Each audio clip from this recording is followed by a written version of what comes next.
पिछले पार्ट में हमने देखा कि राजमाता के महल से सारी बात पता कर राजकुमार जल्दी जल्दी घर आता है मुहान द्वारा बनाया हुआ खाना खाने के लिए, और उसकी उम्मीद अनुसार खाना बहुत ही स्वादिष्ट था। पर अंत में उसका ध्यान पड़ता है कि मुहान ने अपना हाथ मेज के नीचे छुपा रखा है। क्यों?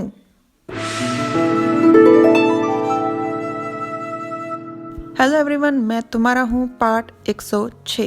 राजकुमार मन में विचार करते हुए कहता है क्या इसका कारण हो सकता है, और राजकुमार तेजी से मुहान का हाथ तेजी से पकड़कर मेज के नीचे से निकाल देता है। मुहान थोड़ा दर्द महसूस करता है क्योंकि उसके हाथों पर छाले हो गए थे। राजकुमार कहता है जॉन किंग, और मुहान हंसते हुए कहता है मैं ठीक हूँ और ये 2 दिनों में बिल्कुल ठीक हो जाएगा। राजकुमार मन में कहता है ये सारा मेरा कसूर है, मैं ही सब्जियों के पकोड़े खाना चाहता था जिस कारण जॉन किंग को चोट लगी। और मुहान के हाथ को देखते हुए कहता है जॉन किंग, तुम आज के बाद दोबारा कभी भी रसोई में कदम नहीं रखोगे और 2 दिनों तक बाहर भी मत निकलना। ठंड के कारण अगर तुम्हारी उंगलियां जम गई तो इन छालों के निशान रह जाएंगे।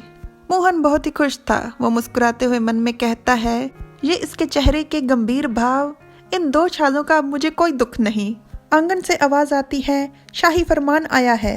राजकुमार और मुहान आंगन में संतरी के सामने जाकर घुटनों के बल बैठ जाते हैं फरमान सुनने के लिए, और संतरी फरमान पढ़ते हुए कहता है चेंग वांग फई मुहान जियांग, ये फरमान आपके लिए है। भगवान के आदेश अनुसार महाराज ने चेंग वांग फई मुहान जियांग को उनकी समझदारी, होशियारी और योग्यता के दम पर जो उन्होंने रणभूमि में उपलब्धियां प्राप्त की हैं वो सब बहुत ही महान है, और ये सब आपने देश के लिए किया।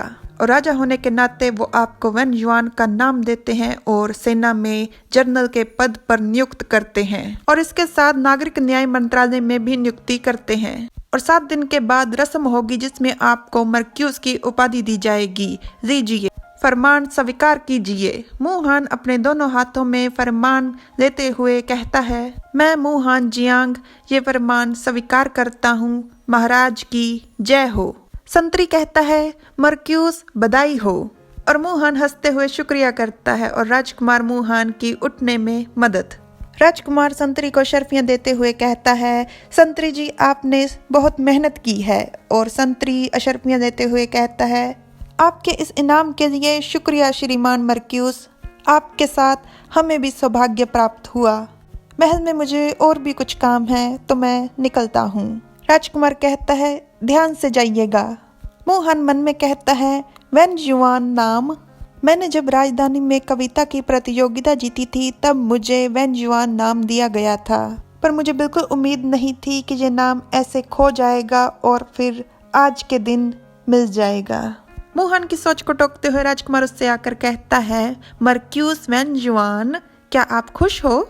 राजकुमार उसका हाथ पकड़ खींच कर ले जाने लगता है तो मुहान उससे पूछता है आपको क्या आज रक्षा मंत्रालय नहीं जाना था?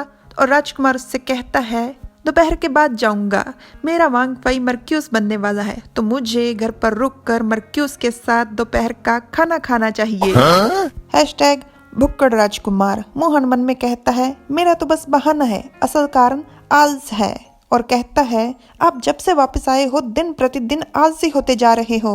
आपकी उपलब्धियों के कारण आपका अंतर्मन बहुत संतुष्ट है, ध्यान दीजिए कहीं आप इस कारण नकम्मे ना बन जाएं।